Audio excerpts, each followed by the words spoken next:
From the Detroit Free Press, it's Thursday. Here are today's top stories, presented by Bush's Fresh Food Market.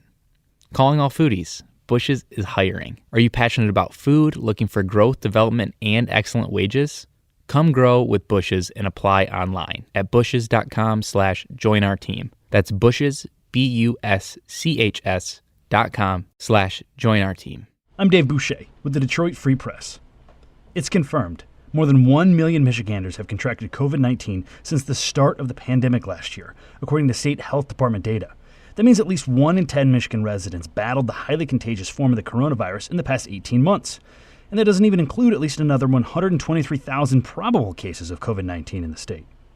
Michigan reported 6,079 new cases and 81 new deaths over the course of the past 2 days, including 52 deaths identified during a vital records review. That brings Michigan's total confirmed COVID cases to 1,001,989 and deaths to 20,781 since the start of the pandemic. The state's pandemic trends continue to head in the wrong direction. Since late June, when the state rolled back the last widespread pandemic measures, the 7-day COVID case rate is up more than 1,800%. Hospitalizations are up almost 350%, and the 7-day COVID-19 death rate is up more than 50%.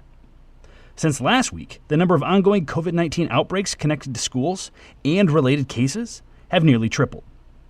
Governor Gretchen Whitmer and state health officials continue to urge everyone to get vaccinated and wear masks. But Whitmer has also said she supports a $70 billion budget bill passed Wednesday by the legislature that, in theory, bans state-sponsored vaccine mandates and some local school mask mandates.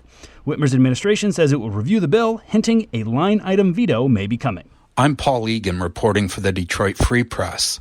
At $70 billion, it's the largest state budget ever, and it's headed to Governor Gretchen Whitmer for her signature.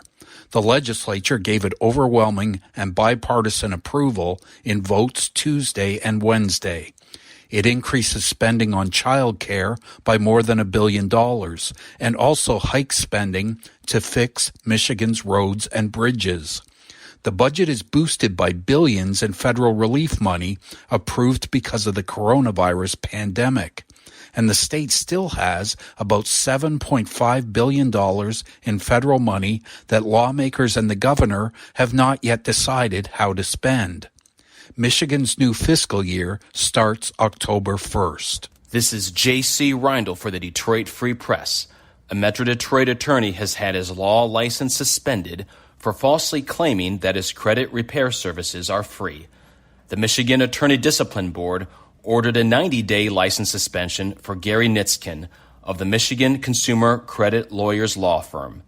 Nitskin's website once claimed that his services were free, but what was left unsaid is that he reduced the amount of his clients' settlements for his own attorney fees. Some clients were surprised by this, as it whittled down the money that they were expecting. Nitskin insisted that his marketing and fee agreements were honest and not misleading, but the Attorney Discipline Board claimed they were designed to deceive unsuspecting and unsophisticated clients. I'm Andrew Hammond for the Free Press Sports Department. As of right now, all of the Detroit Red Wings are vaccinated except for one. Forward Tyler Bertuzzi has declined getting the COVID-19 vaccine, and according to Wings GM Steve Yzerman, he will be in camp, but will not be able to play in Canada due to the rules and regulations regarding non-vaccinated individuals entering the country. We have all of our players vaccinated except for Tyler Bertuzzi, who's chosen not to get vaccinated. So what are the ramifications there? Well, I don't know that the ramifications, protocols is more the word. The league has worked on protocols for vaccinated players and non-vaccinated players that all teams and all players are to follow. So Tyler will follow the protocols for non-vaccinated players. Most significant is not really a part of the protocol is as of now and for the foreseeable future, entering Canada, you can't enter Canada unless you're vaccinated. So that obviously will be an issue when we go to play Canadian teams. For more stories from the Detroit Free Press, be sure to check out freep.com. That's FREEP.com. If you're a fan and want to support our quality local journalism, subscribe. Go to freep.com/special offer.